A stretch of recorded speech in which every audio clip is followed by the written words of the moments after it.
नमस्कार दोस्तों, मैं हूं ममता तिवारी और आप सभी का स्वागत करती हूं मेरे चैनल ममताज में। कैसे हैं आप सब? तो ये बताने के लिए कमेंट बॉक्स में हर हर महादेव हमेशा की तरह जरूर लिखिए। तो चलिए दोस्तों, आज हम इस वीडियो में जानेंगे सावन सोमवार व्रत के दिन सुबह से लेकर और पारण तक के बीच के संपूर्ण नियम विधि जानेंगे। साथ में प्रेगनेंसी में पूजा कैसे करें, गर्भवती महिलाओं के लिए भी, और मासिक धर्म में पूजा कैसे करें, और व्रत में हमें क्या खानी चाहिए क्या नहीं खानी चाहिए, और उद्यापन के लिए भी आप लोग पूछे हैं तो संपूर्ण नियम विधि बताऊंगी। ध्यान पूर्वक आप लोग सभी बातें समझ लीजिएगा। तो चलिए वीडियो को शुरू करते हैं। इससे पहले दोस्तों, अगर आपको मेरा वीडियो पसंद आता है तो प्लीज आप मेरे चैनल को सब्सक्राइब कर दीजिएगा, बेल आइकन को प्रेस कर दीजिएगा, जिससे कि मेरे वीडियो के नए नोटिफिकेशन आप सभी के पास सबसे पहले पहुंचे। तो चलिए शुरू करते हैं और सभी महत्वपूर्ण बातें सावन सोमवार व्रत से संबंधित जान लेते हैं। तो सबसे पहले दोस्तों आपको बता दूं, इतना रेडी होकर वीडियो बना रही हूँ तो आप लोग ऐसा मत सोचिएगा ये वीडियो मैं अपने शादी के सालगिरह के दिन बना रही हूँ, तो इसलिए मंदिर से आई थी ये सब रेडी होके तैयार होके, तो सोची कि ये सावन के लिए वीडियो बना लूँ क्योंकि हरी साड़ी पहनी थी। तो इसी प्रकार से व्रत के दिन सबसे पहले आपको दोस्तों बताऊं कि इस साल 2026 में सावन महीना कब से शुरू हो रहा है आपको बता दूं, 30 जुलाई दिन गुरुवार से, और समाप्त होगा 28 अगस्त सावन पूर्णिमा के दिन शुक्रवार पड़ा है। ठीक है, और पहला सावन सोमवार व्रत कब पड़ रहा है? 3 अगस्त को। 3 अगस्त को पहला सावन सोमवार व्रत हमें रखनी है, और उसी दिन सुबह सवेरे दोस्तों हमें उठकर और सबसे पहले आप लोग तैयारी कर लीजिए। सावन में शिव जी के पूजा से पहले आप अपने मंदिर की साफ सफाई कर लीजिएगा। सावन महीने में पहले ही वीडियो में सब बता चुके हूँ। और उसके बाद से दोस्तों आप लोग पूजा की सामग्री खरीद के रख लीजिएगा। बेलपत्र, भांग, धतूरा पहले ही खरीद कर आप लोग चाहें तो अपने फ्रिज में भी रख सकते हैं। फूल वगैरह मंगा लीजिएगा, क्योंकि हम सुबह सुबह ही मंदिर जाते हैं। कुछ मंदिर देर से खुलते हैं और कुछ मंदिर बहुत सुबह ही अर्ली मॉर्निंग खुल जाते हैं, मतलब डोर ओपन हो जाता है। तो आप लोग सब तैयारी करके रात में ही रख लेंगे, तो अगले दिन आप लोग बर्तन भी भगवान का रात्रि में धोकर रख सकते हैं, कोई दिक्कत नहीं। अगले दिन आप सुबह सवेरे मंदिर जा सकते हैं। सबसे पहले ये भी बता दूं, आप लोगों का जो प्रश्न रहता है कि दीदी पूजा पहले कहाँ करें, तो पूजा देखिए आप मंदिर में बहुत अधिक भीड़ हो जाती है। सभी लोग ये व्रत रखते हैं, जो ना समझ बच्चे केवल वही नहीं रखते, स्त्री पुरुष सभी लोग सावन में व्रत रखते हैं। तो आप लोग क्या कीजिएगा कि जैसे मंदिर की साफ सफाई करके भगवान का बर्तन वगैरह धोकर, और तब आप पहले मंदिर में पूजा करके आ जाइए। अगर आपके आसपास जो मंदिर है बहुत अधिक भीड़ रहता है तो आप लोग आ जाइए, उसके बाद भी घर में कर सकते हैं। इतना तक क्लियर हो गया? चलिए अब आगे जान लेते हैं। सावन सोमवार व्रत के दिन दोस्तों हमें समय से उठ जानी है। थोड़ा सा 1-1.5 घंटा पहले हम उठ जाएंगे तो क्या होता है ना, समय पे हम कुछ फलहार कर सकते हैं, समय पे पूजा कर सकते हैं। तो आप लोग समय पे उठ जाइएगा, और उठने के बाद सूर्य देव को आप लोग जल दे सकते हैं या मंदिर में भी दे सकते हैं अगर वहाँ जगह है तो। और जो अपने डाली तैयार करके रखी है भगवान के लिए, भांग, धतूरा, फूल, अक्षत, रोली सब लेकर, चंदन आप लोगों को जानी है और शिव जी की विधि विधान से पूजा करनी है। उससे पहले खुद को अपने आप को तैयार कर लीजिएगा। चुनरी पहने तो ज़्यादा बेहतर है, हरी साड़ी चूड़ी वगैरह आप लोग पहन ले तो और भी बेहतर है। और कुछ करें ना करें, महावर जरूर उस दिन पैरों में लगा कर ही शिव जी की पूजा कीजिएगा। और प्रत्येक सोमवार व्रत के दिन आप लोग अपने सिंदूरा से सिंदूर भी लगा सकते हैं। ठीक है, और पहले सोमवार के दिन या इसमें 4 सोमवार सावन सोमवार व्रत पड़ेंगे, तो किसी भी सोमवार को, मान लीजिए पहले सोमवार व्रत के दिन आपके पास सब कुछ नहीं है, तो आप किसी भी सोमवार व्रत के दिन जाकर जैसे अपने लिए चूड़ी वगैरह, सिंदूर, सुहाग की चीज़ें कुछ ना कुछ चढ़ा लीजिएगा।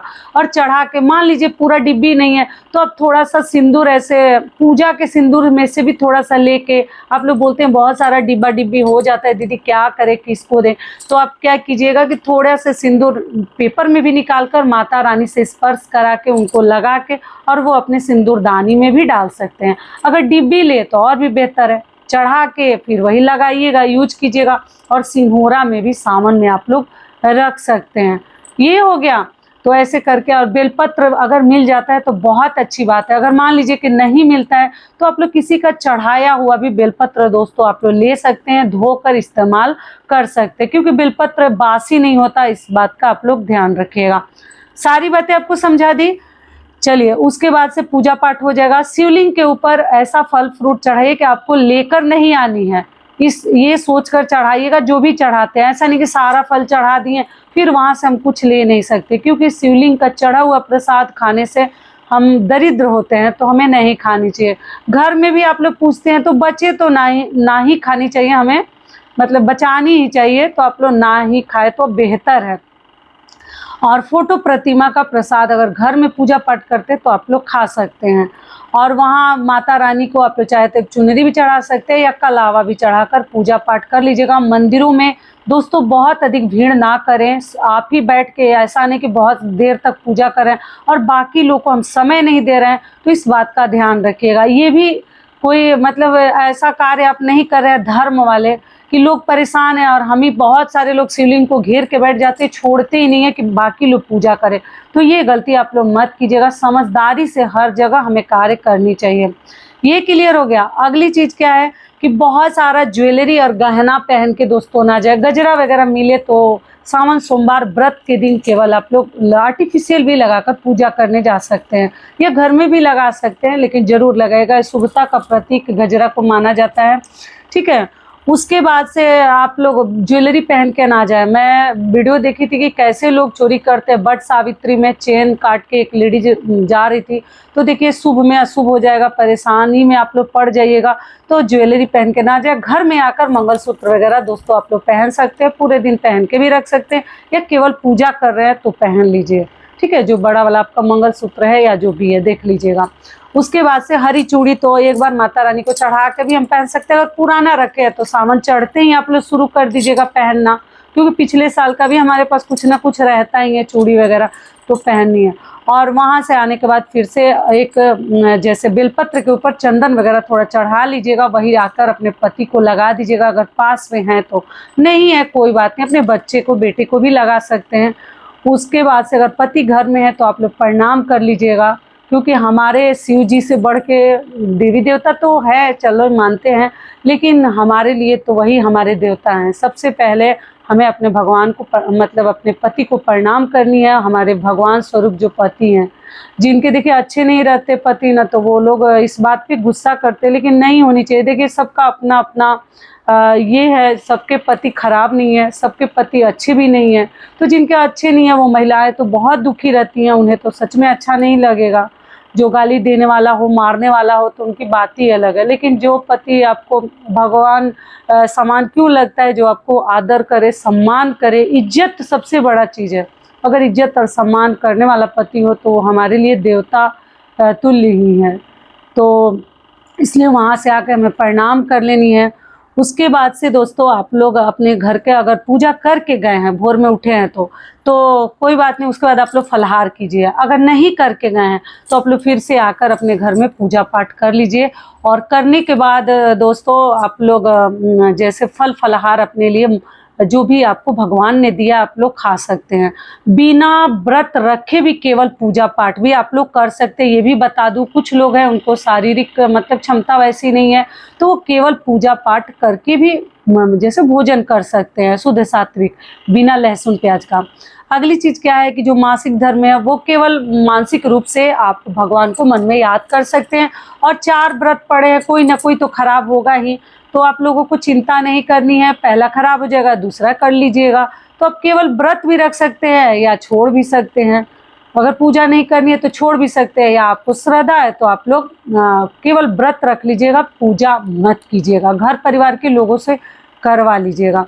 ये हो गया। और प्रेगनेंसी में तो फोटो की पूजा आप लोग कर सकते हैं। शिवलिंग को स्पर्श ना करें। मंदिर जाती हैं दूर से प्रणाम कर लीजिएगा, लेकिन शिवलिंग को ऐसे में स्पर्श नहीं किया जाता है। अब जिनके यहाँ किया जाता है, जो आप लोग बोलते हैं यूट्यूब पे कुछ लोग बोलते हैं करते हैं, तो आप लोग देख लीजिएगा। मैं इस सब चीज़ों में पढ़ना नहीं चाहती, लेकिन हम लोग शिवलिंग को स्पर्श नहीं करते प्रेगनेंसी के दौरान।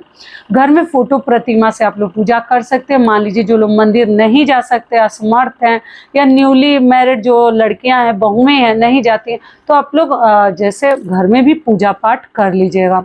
ये क्लियर होगा। सिंदूरा से सिंदूर वगैरह जरूर लगवा लीजिएगा। और पति से दोस्तों सिंदूर नहीं लगवाते, कुछ महिलाएं लगवाने लगती हैं, लड़कियां, तो ये सब कार्य आपको नहीं करनी है।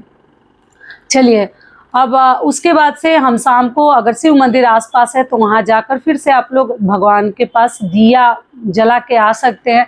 नहीं है तो घर में ही पूजा आरती हमें अच्छे से भगवान की कर लेनी है। ओम जय शिवा ओमकारा करके भी आप आरती कर सकते हैं। एक चीज़ और बता दूं, मान लीजिए जो लोग मंदिर नहीं जाते, वो घर में शिवलिंग बनाकर, मिट्टी का पार्थिव शिवलिंग बनाकर पूज कर, और 2-4 घंटे बाद आप लोग शाम को सुबह पूजा कर लीजिए, और 2-3 घंटे के बाद आप लोग पानी में डालकर विसर्जन कर दीजिएगा। हाथों से तोड़नी फोड़नी नहीं है। एक गहरा बर्तन लीजिएगा, उसमें शिवलिंग को दोनों हाथ से उठाकर उसमें विसर्जित कर दीजिएगा, और वो गल जाएंगे, फिर उसी गमले में डाल दीजिएगा। मैं करके पूजा दिखाई हूँ, आप लोग चाहे तो वैसे भी सावन सोमवार व्रत के दिन कर सकते हैं। तो 3 अगस्त के दिन हमें ये सभी कार्य करने हैं। उसके बाद दोस्तों अगले दिन यानी मंगलवार के दिन हमें पारण करनी है। तो जो लोग मंगलवार का व्रत रखते हैं, अगर आपसे सहन होता है तो आप लोग फलाहार पे फिर रह जाइए। शाम को मीठा भोजन कीजिएगा, क्योंकि उसमें गुड़ का खीर खाते हैं, आप देख लीजिएगा। अगर नहीं है तो मंगलवार के दिन हम शुद्ध सात्विक भोजन अपना करेंगे। और कोई शुभ मुहूर्त नहीं होता पारण करने का। सुबह उठ के फिर से स्नान ध्यान करके पूजा पाठ करके शिव जी का, और उसके बाद जो हम भोजन करते हैं वो हम पाते हैं, ग्रहण करते हैं। इतना तक क्लियर हो गया। चलिए अब आगे जान लेते हैं कि आप लोगों ने पूछा है कि व्रत में क्या क्या खाएं। तो देखिए, इस व्रत में आप सेंधा नमक भी खा सकते हैं, और कुछ लोग तो पूरे सावन मतलब पूरे महीने भर का व्रत रखते हैं, और कुछ लोग केवल सावन सोमवार का व्रत रखते हैं। तो आप किस विधि से रखते हैं आप लोग देख लीजिएगा। अपने हेल्थ को पहले मैं बार बार समझाती हूँ, ध्यान में रखिएगा। हेल्थ अगर डाउन हो जाएगा ना तो सब व्रत धरे के धरे रह जाएगा। तो जितना सक्षम है आप उतना ही कीजिएगा, वरना रहने दीजिएगा। केवल सोमवार को भी करे तो बहुत है, महीने भर व्रत रखना सबके बस की बात नहीं है। आप देख लीजिएगा, आपकी अपनी इच्छा है। उसके बाद से दोस्तों आपको बता दूं, जैसे इसमें आप लोग सेंधा नमक, साबूदाना, मूंगफली, चीनी, आप दूध, दही, छाछ, केला, सेब, संतरा, हर प्रकार के फल आप लोग खा सकते हैं। आप लोग पूछते हैं दीदी गाजर खा सकते हैं व्रत में? तो जी, गाजर भी तो ऐसे सब्जी में आता है, तो फल नहीं है, लेकिन गाजर का हलवा वगैरह तो लोग खाते हैं व्रत में। तो आप देख लीजिएगा, अगर आपके यहाँ खाया जाता है तो आप लोग खा सकते हैं। लेकिन कुछ लोग गाजर को फल नहीं मानते हैं तो नहीं खाते। आम वगैरह सब आप खा सकते हैं। और इसमें साबूदाना भी आप लोग खा सकते हैं। कुछ लोग साबूदाना नहीं खाते हैं, अपनी अपनी मान्यता है। हम लोग जैसे टमाटर वगैरह नहीं खाते हैं, मिर्ची हरी वाली खाते हैं, मूंगफली खाते हैं, आलू खाते हैं। और देखिएगा ना, मैं वीडियो भी डाली हूँ कि सावन में हम क्या क्या खा सकते हैं, क्या क्या नहीं खाते हैं। जीरा, काली मिर्च, ये सब खाते हैं, सूखी लाल मिर्च नहीं खाते हैं। तो यही सब खाने में हम खाएंगे। और आप लोग लहसुन प्याज आपको बचानी है, वो नहीं खानी है। जो लोग मान लीजिए केवल अनाज मतलब खा ले रहे हैं पूजा करके, उनके लिए बता दे रही हूँ। तो खाने का सब कुछ आपको समझा दी कि ये सब चीज़ें खाकर आप व्रत रख सकते हैं। और आप लोग पूछते कितनी बार खाएं, तो देखिए जब भूख लगती है तब खा सकते हैं। पूरा दिन खाना भी नहीं है, लेकिन ऐसा नहीं है कि कोई नियम है कि 2 बार 1 बार, ऐसा कुछ नियम नहीं है। जब आपको भूख जैसा फील होता है, प्यास लगती है, उतनी बार खा सकते हैं, उतनी बार पानी पी सकते हैं। दूसरे घर का अनाज खाकर हमें पारण नहीं करनी चाहिए, इस बात का भी ध्यान रखिएगा। और पति को लाकर जो मंदिर से लाएं वो सब प्रसाद आप लोग दे दीजिएगा। बच्चों को, पति को सब प्रसाद शिवलिंग पे मत चढ़ाइएगा। और जो जल भगवान को चढ़ाइएगा, अभिषेक कीजिएगा दूध से, गंगा जल से, साधारण जल से, जो भी जल आपके पास है आप लोग ले सकते हैं। और उसमें आप लोग बोलते हैं कि वो जो जल भगवान को चढ़ाते हैं वो गिरता है, वो लेकर दीदी हमें आनी चाहिए। तो वो जल आपको लाने की जरूरत नहीं है, वो चटचट हो जाता है। लोग उसमें प्रसाद वगैरह चढ़ाते हैं भगवान को। तो आप क्या कीजिएगा ना, जो लोटा से आप जल चढ़ाइएगा उसी में थोड़ा सा बचा लीजिएगा, ठीक है? उसी में हल्का सा बचा लीजिएगा, अपना ही जल। और खुद का ही जल लाकर आप अपने घर में अगर छिड़काव करनी है तो कर सकते हैं। लेकिन वहाँ से जो जल लाते हैं हम लोग तो नहीं लाते हैं। वो जल दोस्तों चींटी वगैरह बहुत आ जाती है, वो मीठा हो जाता है, लोग दूध दही चढ़ाते हैं। तो आप अपना खुद का भी जल लेकर आ सकते हैं। आगे आप लोग देख लीजिएगा। चलिए अब उद्यापन का, और दोस्तों वीडियो बड़ा होगा, बहुत सारी चीज़ें एक ही वीडियो में बता रही हूँ। उद्यापन के लिए फिर आप लोग पूछे तो देखिए, सावन सोमवार व्रत का उद्यापन नहीं किया जाता है, लेकिन कुछ लोग मान लीजिए 30 साल 35 साल 40 साल से कर रहे हैं, तब आप लोग सब कुछ दान करके ब्राह्मण को बुलाकर तब उद्यापन करें। खुद करना चाहते हैं तो जो भी आपके सामर्थ्य में है दान की चीज़ें, साड़ी, कपड़ा, वस्त्र, अनाज, फल, जो चाहे आप देकर दान करके और उद्यापन कर सकते हैं। लेकिन किसी भी व्रत का उद्यापन अगर ब्राह्मण के द्वारा करें तो और भी बेहतर होगा, अगर मिल जाए तब तो दान दक्षिणा करके उद्यापन कर सकते हैं। लेकिन सभी लोग नहीं करते, अभी कुछ दिन कीजिए ये व्रत, उसके बाद उद्यापन कीजिएगा। तो सभी कुछ आपको समझा दी। और दोस्तों अगर वीडियो पसंद आता है तो एक लाइक जरूर कीजिएगा, और पहली बार आए हैं चैनल पे तो सब्सक्राइब पक्का कर दीजिएगा, बिल्कुल मत भूलिएगा। तो चलिए अब आगे जान लेते हैं। पूजा का शुभ मुहूर्त आप लोग पूछेंगे, तो देखिए पूजा का इसमें कोई शुभ मुहूर्त नहीं है। सुबह सवेरे आपको उठकर और पूजा करने जानी है। नियम है कि बिना अभिषेक किए हमें मुख में जल ग्रहण नहीं करनी चाहिए, चाय वगैरह नहीं पीनी चाहिए।